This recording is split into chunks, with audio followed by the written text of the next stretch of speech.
आउज़ बिल्लाहि मिनश शैतानिर रजीम बिस्मिल्लाहिर रहमानिर रहीम। शुरू अल्लाह के नाम से जो बड़ा मेहरबान निहायत रहम करने वाला है। अस्सलामु अलैकुम, मेरा नाम मोमिना मेहरबान है और आप मेरा यूट्यूब चैनल पीरे कामिल देख रहे हैं। आज की वीडियो ज़ुल्हज्जा के पहले 10 दिनों की फजीलत के हवाले से है और इसमें किया जाने वाला एक ऐसा वजीफ़ा है इंशाअल्लाह ताला, अगर आप ये वजीफ़ा करेंगे तो अल्लाह करीम आप पर मेहरबान होंगे, क्योंकि ये 10 दिन बहुत अहम दिन हैं। आप सल्लल्लाहु अलैहि वसल्लम ने इसके हवाले से क्या फरमाया है, कुरान में इसके हवाले से क्या फरमाया गया है, इंशाअल्लाह ताला इसकी मुकम्मल तौर पर तफसील आपसे जिक्र करूंगी। उससे पहले मैं गुजारिश करना चाहूँगी कि अगर आप मेरे चैनल पर नए हैं या मुझे पहली मर्तबा सुन रहे हैं तो मेरे चैनल को सब्सक्राइब ज़रूर कर दें। और तमाम सुनने वालों से गुजारिश है कि एक मर्तबा तकबीर कह दीजिए, लब्बैक अल्लाहुम्मा लब्बैक, लब्बैक ला शरीका लक लब्बैक, इन्नल हम्दा वन निअमता लक वल मुल्क ला शरीक। एक मर्तबा कहकर कमेंट में डन लिख दीजिए। बेशक इंसान जब भी अल्लाह को पुकारता है तो वो अल्फाज उसकी ज़बान से अदा नहीं हो रहे होते, बल्कि उसके दिल से निकल रहे होते हैं, और वो दिल से निकली सदाएं जो हैं वो अल्लाह तक पहुंच जाया करती हैं।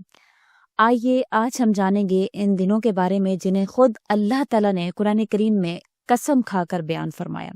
वो हैं ज़िलहज्जा के अजीम दिन। कुरान पाक में अल्लाह ताला फरमाते हैं सूरह फज्र में, वल फज्र वलयालिन अश्र, कसम है फजर की और 10 रातों की। उलमा कराम मुफस्सिरीन की अक्सरियत के मुताबिक यहाँ 10 रातों से मुराद ज़िलहज्जा की पहले 10 दिन हैं। इमाम इब्न कसीर रहमतुल्लाह अलैह फरमाते हैं कि ये दिन अल्लाह ताला के नज़दीक सबसे ज़्यादा महबूब हैं। नबी करीम सल्लल्लाहु अलैहि वसल्लम ने इसके हवाले से फरमाया, मा मिन अयामुल अमल स्वालिहा फीहा अहब्बुल्लाहु इलल्लाहि मिन हाज़िल अयाम, यानी कोई दिन ऐसा नहीं जिसमें नेक अमल अल्लाह को इन दिनों के नेक अमल से ज़्यादा महबूब हो, यानी कि ज़िलहज्जा के पहले 10 दिन। ये सही बुखारी की हदीस है। सहाबा कराम ने अर्ज़ किया, या रसूल अल्लाह, क्या जिहाद फी सबीलिल्लाह भी नहीं? आपने फरमाया, नहीं, सिवाय इस शख्स के जो अपनी जान और माल के साथ निकला और कुछ भी वापस ना लाया। तकबीर और तहलील के हवाले से ज़िलहज्जा के 10 दिनों में किए जाने वाले जो अफजल आमाल हैं उसमें सबसे पहले नंबर पर तकबीर और तहलील है। मैंने आपसे जिक्र किया कि इन 10 दिनों में हम कौन से अमाल करेंगे कि हम अल्लाह के करीब हो जाएं। देखें, महबूब के करीब हो जाना बहुत बड़ी नेमत है। आपको दुनिया की हर आसाइश मिल जाए, सब कुछ मिल जाए, लेकिन महबूब का प्यार ना मिले तो आपको वो आसाइशें, वो तमाम तर नेमतें आपको सुकून नहीं देती हैं। लेकिन जब आपका महबूब आपकी तरफ मुतवज्जे हो तो आपके पास बेशक एक झोंपड़ी ही क्यों ना हो, आपको उसमें सुकून और राहत नसीब होती है। और अल्लाह ताला हमें जो सबसे जो अल्लाह की प्यारी नेमत है वो अल्लाह की मोहब्बत है। जब अल्लाह ताला आपको महबूब बनकर अल्लाह ताला आपको देखें और आपको वो तमाम तर चीज़ें जो आपको मैसर हो, आपको उसमें सुकून और राहत नसीब होता है। आपने बहुत से लोगों को देखा होगा, वो मुतमईन होते हैं अपनी नेमतों पर, अपनी चीज़ों पर, उनको और किसी चीज़ की तलब नहीं होती, और आप कह रहे होते हैं कि इसके पास वो चीज़ें तो हैं ही नहीं जो मेरे पास है, तो ये सुकून में कैसे है? तो उसके सुकून का जो सबब होता है वो अल्लाह की मोहब्बत होती है, उसको अल्लाह मिल गया हुआ होता है। तो ये 10 दिन अल्लाह ताला के करीब होने के दिन है, अल्लाह के महबूब बनने के दिन है। तो इंशाल्लाह इन आमाल पर अमल कीजिए। सबसे पहले नंबर पर तकबीर और तहलील और तहमीद का एहतमाम करेंगे। हर इब्ने उमर और अबू हुरैरा रजी अल्लाह ताला दोनों से रिवायत है कि वो इन दिनों में, यानी इन 10 दिनों में बाजारों में जाकर बुलंद आवाज से तकबीर पढ़ते थे ताकि लोग याद इलाही में मशगूल हो जाएं। आपने देखा होगा, अल्लाहु अकबर अल्लाहु अकबर अल्लाहु अकबर, ला इलाहा इल्लल्लाहु अल्लाहु अकबर वलिल्लाहिल हम्द। ये है तकबीर, तहलील और तहमीद।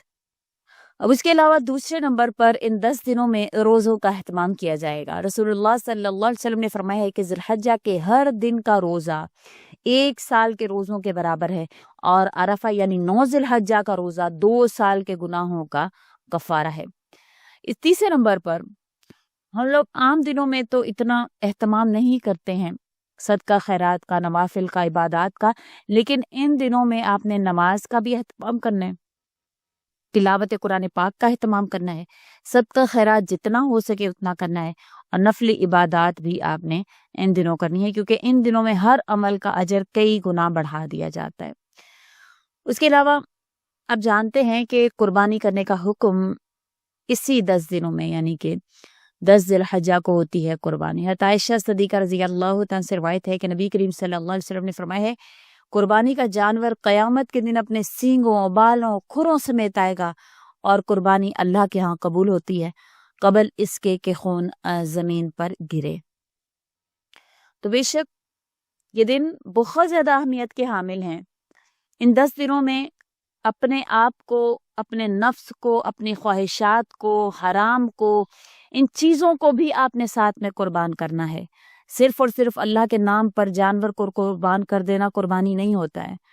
देखें, इन अयाम की मकसद का जो अजीम, जो अल्लाह का मकसद था, वो इम्तिहान इब्राहीम अलैहिस्सलाम था। इन अयाम में सबसे ईमान अफरोज़ वाक़या हज़रत इब्राहीम अलैहिस्सलाम और हज़रत इस्माईल अलैहिस्सलाम की कुर्बानी का है। अल्लाह ताला ने इब्राहीम को ख्वाब में अपने बेटे को कुर्बान करने का हुक्म दिया। हमारी सबसे प्यारी चीज़ के ज़रिए हमें आजमाया जाता है। अल्लाह ताला जब चौथा पारा शुरू होता है, अल्लाह ताला फरमाते हैं कि तुम नेकी को पहुंच ही नहीं सकते जब तक सबसे प्यारी महबूब चीज़ मेरे रास्ते पर कुर्बान ना कर दो। तो नेकी का सबसे बड़ा जो एक ज़रिया है नेकी तक पहुंचने का, वो हमारी सबसे महबूब तरीन चीज़ है। हम कहते हैं इसी के ज़रिए हमें क्यों आजमाया जा रहा है, क्योंकि वो हमारी महबूब तरीन चीज़ होती है। इसी तरह से अल्लाह ने हज़रत इब्राहीम अलैहिस्सलाम को हज़रत इस्माईल अलैहिस्सलाम के ज़रिए से आजमाया।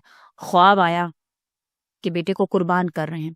इन्होंने अपने बेटे इस्माईल से मशवरा किया, जिन्होंने कहा कि ए अब्बा जान, जो आपको हुक्म दिया जा रहा है वही कीजिए, इंशाअल्लाह आप मुझे साबिर पाएंगे।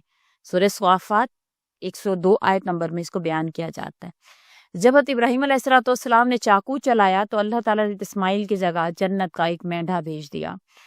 तो जब हम अल्लाह के लिए राज़ी हो जाते हैं, अपनी महबूब तरीन चीज़ को अल्लाह के रास्ते में, आपकी महबूब तरीन चीज़ आपकी नींद है, नमाज के लिए नींद को कुर्बान करते हैं। आपकी महबूब तरीन चीज़ किसी की नेमत हो सकती है, आप उससे हसद नहीं करते, आप गीबत नहीं करते किसी की, आप उससे देख कर आप हसद का एलिमेंट नहीं लाते अपने अंदर। तो अल्लाह ताला के रास्ते में आपने अपने अपने अपने नफ्स को कुर्बान किया है। तो ये तमाम तर कुर्बानियाँ अल्लाह के यहाँ जब मकबूल होती हैं तो अल्लाह ताला उसी तरह से, जैसे इस्माईल की जगह अल्लाह ने जन्नत का मेंढा रखा, अल्लाह आपकी वो तमाम तर हसरतें, वो ख्वाहिशात जो आप अल्लाह से तलब करते हैं, अल्लाह ताला वो आपको अता करना शुरू कर देते हैं। तो ये वाक़या हमें कुर्बानी, अतात, अल्लाह पर मुकम्मल ईमान का पैगाम देता है। ये ज़िलहज्जा के दिनों की रूह है। इसी तरह से हज़रत उमर रज़ी अल्लाह तआला का हज का मंजर बयान किया जाता है। कहते हैं कि हज़रत उमर एक बार हज के दौरान अराफात में खड़े थे, लोग रोते, गिड़गिड़ाते, दुआएं मांगते। हज़रत उमर की आंखों से आंसू बह निकले। वो कहने लगे, काश उमर को बख्श दिया जाए, काश मेरा रब मुझसे राज़ी हो जाए। ये खलीफा वक्त है जिनकी इबादत, जिनके इंसाफ की दुनिया गवाह है। वो इन दिनों में मगफिरत के तलबगार हैं। तो हम तो किस कदर मोहताज हैं, किस कदर गुनहगार हैं हम लोग। तो इन दिनों में अल्लाह के करीब होने के ये दिन हैं, तो अल्लाह के करीब हो जाएं। नबी करीम सल्लल्लाहु अलैहि वसल्लम ने फरमाया कि अराफा के दिन गुज़श्ता और आइंदा साल के गुनाहों का कफ़ारा अल्लाह ताला इन दिनों को बना देते हैं, यानी कि 9 ज़िलहज का दिन। तो अल्लाह ताला से मुआफ़ियाँ मांगे, अल्लाह ताला से गिड़गिड़ा कर। आप हज में शामिल नहीं हुए, लेकिन इंशाअल्लाह जब आप वो तमाम अमाल जो अल्लाह ताला ने आपको बताए, अगर आप वो करते हैं तो क्या पता आप घर बैठे ही वो तमाम तर जो है वो सवाब के, उन तमाम तरह जो अल्लाह के ताला की नेमतें, अल्लाह की रहमतें, अल्लाह की बरकतें, उनके आप मुस्तहिक बन जाएं। अल्लाह ताला ने ये दिन बड़े प्यारे दिन बनाए हैं। अरफा के दिन लाखों हाजी एक जगह जमा होते हैं। नबी करीम सल्लल्लाहु अलैहि वसल्लम ने फरमाया है कि अल्लाह ताला अरफा के दिन आसमान दुनिया पर नज़ुल फरमाते हैं और फरिश्तों से फ़ख्र करके कहते हैं, देखो मेरे बंदे कैसे बिखरे बालों, गर्द आलूद हालत में मेरे पास आए हैं, गवाह रहो मैंने इनको बख्श दिया है। और जब आप अल्लाह से बख्शिश मांगते हैं तो अल्लाह ताला आपको भी बख्श देते हैं। रिवायात में है कि फ़ातिमा रज़ी अल्लाह तआला अन्हा ज़ुल्हज्जा के इन दिनों में इबादत, तिलावत, खैरात में बढ़ चढ़ कर हिस्सा लेती हैं और फरमाया करती थी, ये दिन नेकियों का ख़जाना है, जो इस वक्त खाली हाथ रह गया वो क़यामत में पछताएगा। تو یہ اعمال جو میں نے آپ سے ذکر کیے ہیں آپ نے ان کو لازماً کرنا ہے۔ جان لیجئے کہ ان اعمال کا تعلق شروع قیام سے، لیکن 8، 9 اور 10 ذی الحجہ کو آپ نے لازمی کرنا ہے۔ 8 ذی الحجہ کو یوم ترویہ کہا جاتا ہے۔ ترویہ کا مطلب پانی سے سیراب ہونا ہے۔ ترویہ کا مطلب جو ہے وہ ارادہ بھی کرنا ہے۔ جب حضرت ابراہیم علیہ السلام کو خواب آیا تو وہ ترویہ یعنی 8 ذی الحج کا ہی دن تھا، تو انہوں نے ارادہ کیا کہ وہ اپنے بیٹے کو قربان کریں گے۔ تو یہ یوم ترویہ کا دن حج کے عظیم ترین دنوں میں اللہ تعالیٰ نے پہلے قدم یعنی انہوں نے ارادہ کیا، تو اسی طرح سے یہ آپ کا پہلا قدم ہے نیکی کی طرف، جہاں انسان دنیا سے کٹ کر صرف رب سے جڑنے کی نیت کر لیتا ہے۔ تو انشاءاللہ آپ جیسے جیسے اس کے اعمال کو پورا کرتے ہیں تو اللہ تعالیٰ آپ کو وہ تمام تر جو آپ کی اس میں رکھی ہوئی تمام تر جو فضیلتیں ہیں وہ اللہ تعالیٰ آپ کو حاصل کروا دیتے ہیں۔ آپ نے یہ تمام تر اعمال کرنے جو میں نے آپ سے ذکر کیے، ان 10 دنوں کی اہمیت اتنی زیادہ ہے کہ آپ صلی اللہ علیہ وسلم نے فرمایا ہے کہ اس میں لیلۃ القدر کے جتنا آپ کو جو ہے وہ ثواب ملتا ہے۔ اب جو وظیفہ میں آپ سے ذی الحجہ کا 1 سے 10 تک آپ کسی بھی دن کر لیں وہ میں آپ سے ذکر کر دوں۔ روزانہ آپ فجر کے بعد، مغرب کے بعد، تنہائی میں، خشوع میں، خضوع میں، جب آپ کا دل کرے آپ دل کے یقین سے آنکھوں سے آنسو ہوں تو اثر اور بھی بڑھ جائے گا۔ آنکھوں میں آنسو لاتے ہوئے آپ نے 1 مرتبہ درود شریف پڑھنا ہے، 3 مرتبہ پڑھ لیں یا 11 مرتبہ پڑھ لیں۔ اللہم صلی علی محمد وعلی آل محمد، یہ درود ابراہیمی جو آپ پڑھنا چاہیں وہ آپ پڑھیں۔ تو اس کے بعد 100 مرتبہ آپ یا وہابو پڑھیں، یا وہابو یا وہابو۔ یہ اس میں مبارک اللہ کا ہے جو عطا کرنے والا ہے، رزق کے حوالے سے، دولت، شادی، گھر، نوکری، سب کے لیے یہ بہترین وظیفہ ہے۔ پھر اس کے بعد آپ اللہ تعالیٰ سے دعا کریں کہ یا اللہ مجھے بے حساب رزق، نیک اولاد، اپنا گھر، صحت، عزت، تحفظ، دنیا اور آخرت کی بھلائی عطا فرمائیں۔ جو مانگا وہ بھی دے، جو نہ مانگ سکے وہ بھی اللہ اپنے فضل سے عطا فرمائیں۔ پھر ان 10 دنوں میں رات میں سورہ واقعہ 1 مرتبہ لازماً پڑھیں۔ نبی کریم صلی اللہ علیہ وسلم نے فرمایا کہ جو سورہ واقعہ ہر رات پڑھے اسے کبھی فقر و فاقہ نہیں ہوگا۔ تو یہ دن تو ہیں ہی بڑے فضیلت والے، تو ہر رات پڑھیں، انشاءاللہ اللہ کریم آپ پر مہربان ہوں گے۔ اس کے بعد آپ حضرت یونس علیہ السلام کی جو دعا ہے اس کو 100 مرتبہ لا الہ الا انت سبحانک انی کنت من الظالمین کو پڑھیں۔ یہ دعا آپ کو ہر غم، رکاوٹ، تنگی، بے اولادی اور حاجت کے لیے انشاءاللہ تعالی بے حد مجرب آپ اس دعا کو پائیں گے۔ اس کے بعد ایک تسبیح آپ استغفار کی کریں، استغفر اللہ ربی من کل ذنب واتوب الیہ کی کریں۔ استغفار سے رزق کے دروازے کھلتے ہیں، اولاد نصیب ہوتی ہے اور مشکلات دور ہوتی ہیں۔ یہ سورہ نوح میں بھی اس کو ذکر کیا گیا ہے۔ پھر آپ خوب گڑ گڑا کر اللہ سے دعا مانگیں، خاص طور پر کہ یا اللہ مجھے کسی کا محتاج نہ بنائیے، میرے حق میں آسانیاں لکھ دیجئے، میرا ہر چھپا ہوا درد آپ جانتے ہیں، میرے حق میں خیر کے دروازے کھول دیجئے۔ آپ انشاءاللہ تعالیٰ یہ اعمال کریں، اس کے علاوہ 2 نوافل کا ڈیلی اہتمام کریں۔ پھر اس کے بعد آپ اللہ سے جو مانگیں گے انشاءاللہ اللہ تعالیٰ آپ کو عطا فرمائیں گے۔ روزانہ صدقہ خیرات بھی کریں، چاہے 10 کیوں نہ ہو، 5 روپے کیوں نہ ہو، کریں، کسی غریب یتیم بیوہ کی مدد کریں اور ان اعمال پر بھرپور عمل کرنے کی کوشش کریں۔ اللہ آپ کے حامی و ناصر ہوں، اللہ آپ کو ہر وہ چیز عطا فرمائے جو آپ اللہ سے مانگیں۔ اللہ تعالیٰ ان تمام دنوں کو آپ کے حق میں جیسا اللہ نے اس میں بہتریاں، بھلائیاں، رحمتیں، برکتیں لکھی، اللہ وہ تمام آپ کے نصیب میں لکھ دیں۔